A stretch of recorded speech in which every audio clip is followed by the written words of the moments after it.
kerja atau perbuatan daripada malaikat tersebut. Ini ada. Kalau dididik sekolah, hujan itu adalah hasil penguapan. Sebenarnya oleh guru sekolah harus mendidik kepada anak-anak kecil bahwa hujan itu menurut teori orang-orang kafir, ya itu harus disampaikan.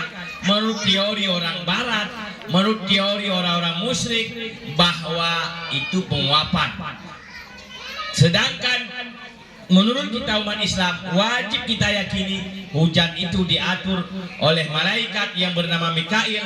Hujan itu diturunkan oleh Allah Subhanahu wa taala dari langit sebagai sumber rezeki bagi umat Islam, sebagai sumber rezeki bagi manusia, sebagai sumber rezeki baru bagi seluruh makhluk Allah Subhanahu wa taala. Itu firman Allah. Wa anzalna minas sama'i ma'an. Kami turunkan dari langit air. Firman Allah. Jadi itu kalam Allah. Air itu diturunkan dari langit, bukan penguapan, bukan seperti teori orang-orang kafir. Jadi jika ada orang menanyakan kepada kita, bagaimana kalau ada orang yang meyakini bahwa hujan itu adalah penguapan, jawabannya, mereka telah jadi kafir. Itulah ilmu-ilmu yang mendangkalkan akidah. Begitu pula Bapak sekalian, diajarkan di rumah sekolah bahwa manusia adalah asal dari kera. Teori orang kafir, manusia asal dari kera. Teori Charles Darwin, teori Darwin, bahwa manusia asal dari kera. Ibegah tanya wahai dari ibu. Padahal dalam Al-Quran Allah telah menyatakan manusia berasal dari Adam, Adam berasal dari tanah. Dan juga dalam hadis Rasulullah jelaskan bahwa kita manusia adalah asal dari Nabi Adam. Adam berasal dari tanah. Sedangkan yang diajar kepada anak-anak kita, manusia asal dari kera. Ini bahaya. Inilah bahagian dari pendangkalan akidah. Begitu pula Bapak sekalian, diajarkan kepada anak-anak kita ilmu-ilmu lain yang menyebabkan mereka jauh dari Allah Subhanahu wa taala.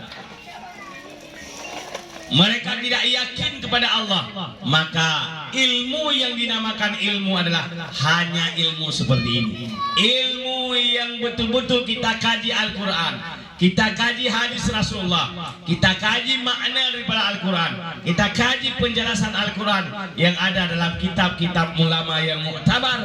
Itulah yang dinamakan ilmu. Jadi tidak ada sebenarnya ilmu-ilmu lain. Yang lain bukan nama ilmu, cuma serupa ilmu atau apa namanya, ilmu-ilmuan. Ya, ilmu-ilmuan artinya dijadikan ilmu padahal bukan ilmu. Jadi yang diperintahkan oleh Allah, yang diperintahkan oleh Rasulullah untuk menuntut ilmu-ilmu seperti apa. Nah, jadi jangan sampai orang mengatakan, jadi perintah talabul ilmi faridatun ala kulli muslimina wal muslimat. Tuntut ilmu adalah kewajiban atas muslimin muslimat, sehingga mereka menganggap ilmu-ilmu alam yang diajarkan oleh orang-orang sekarang yang mendangkal akidah itu juga wajib.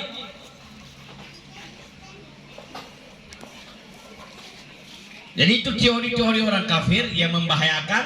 Itu bukan ilmu dan tidak ada jalan untuk wajib kita tuntut. Yang wajib kita tuntut Bapak sekalian adalah ilmu yang dasar dari Al-Quran dan hadis, atau makna atau penjelasan dari Al-Quran dan hadis yang telah dijelaskan oleh para ulama yang muktabar dalam kitab-kitab yang muktabar. Kemudian Allah Subhanahu wa taala berfirman dalam Al-Quranul Karim, yarfa'illahu alladhina amanu minkum walladhina utul ilma darajat.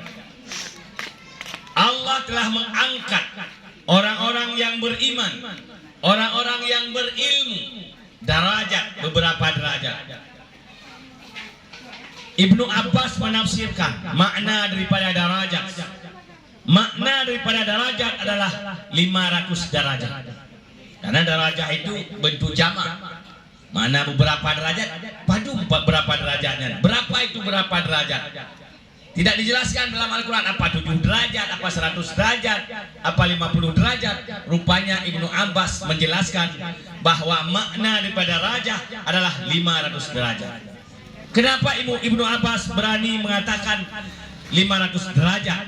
Karena ibu sekalian, Ibnu Abbas adalah salah satu daripada sahabat Rasulullah SAW yang Rasulullah pernah mengatakan, seandainya aku tiada, jika kalian tidak paham makna Al-Quran, maka tanyakan kepada anak ini, yaitu Ibnu Abbas. Karena Ibnu Abbas adalah adik sepupu dari Rasulullah yang sering dibawa dalam musyawarah, dalam setiap kegiatan, dalam setiap pertemuan Rasulullah.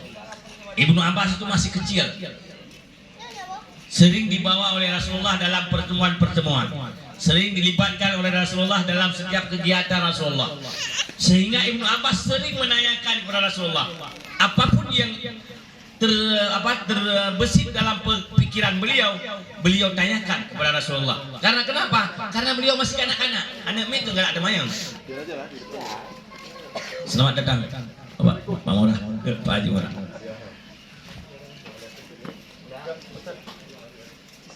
Jadi Ibnu Abbas sering menanyakan kepada Rasulullah apa yang terbesit dalam pemikiran beliau dikala beliau masih kecil, karena anak-anak ini suka menanyakan.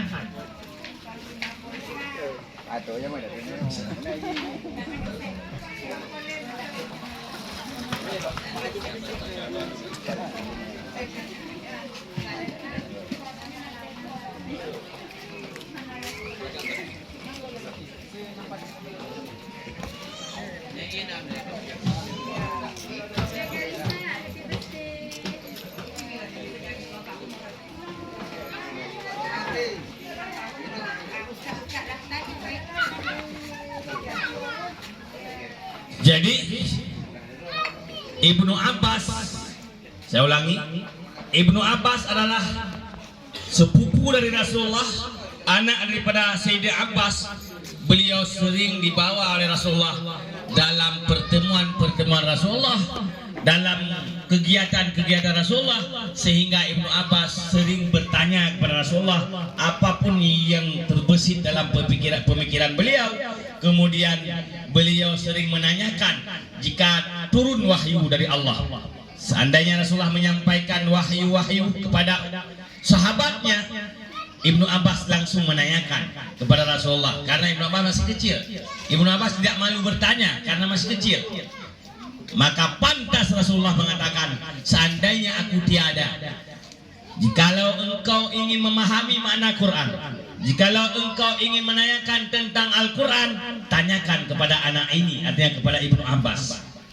Maka ibu bapak sekalian, apapun yang ditafsirkan oleh Ibnu Abbas bukan berarti sesuai dengan pemikiran Ibnu Abbas, tetapi karena beliau telah menanyakan kepada Rasulullah. Jadi Ibnu Abbas mengatakan makna daripada yarfa'illahu alladhina amanu minkum walladhina utul ilma darajat, Allah mengangkat derajat orang-orang yang berilmu dan orang-orang yang beriman beberapa derajat. Arti beberapa derajat adalah 500 derajat. 500 derajat yang jauh antara satu derajat ke satu derajat, antara satu pangkat ke satu pangkat, yaitu 500 tahun perjalanan kaki. Itu Ibnu Abbas menjelaskan. Jadi seandainya kita mau ukur bagaimana jauh 500 derajat itu, artinya satu derajat jauh dengan satu derajat 500 tahun perjalanan kaki. Coba kita hitung 500 kali 500 berapa keluar? Berapa, Bu? Jadi beda antara orang tidak berilmu dengan orang berilmu 500 derajat. Diangkat oleh Allah orang-orang berilmu dan beramal 500 derajat. Jadi 500 derajat itu Jauh antara satu derajat ke satu derajat adalah 500 tahun perjalanan. 500 tahun, Bu. Perjalanan kaki. 500 tahun perjalanan kali 500 berapa keluar? 25.000. 25.000 tahun. Kalau kita berjalan kaki 25.000 tahun, Bu. 25.000 tahun, siapa yang hidup 25 tahun? Ada orang yang hidup 25 tahun. 25.000 tahun. Nggak ada orang yang hidup 25.000 tahun. Jadi kalau kita berjalan kaki 25.000 tahun, berapa jauhnya? Seandainya kita kali per tahun berapa jauh kita berjalan, kali 500 tahun berapa jauh, kali 500 lagi berapa jauh? Begitulah beda orang berilmu dengan orang tidak berilmu. Artinya orang berilmu dan beramal, bukan cuma berilmu. Karena Allah mengatakan yarfa'illahu alladziina amanu minkum walladziina utul ilma darajat. Diangkat oleh Allah orang-orang beriman dan berilmu. Artinya setelah berilmu dia beriman. Bukan sekedar beriman tanpa ilmu. Bukan juga berilmu tanpa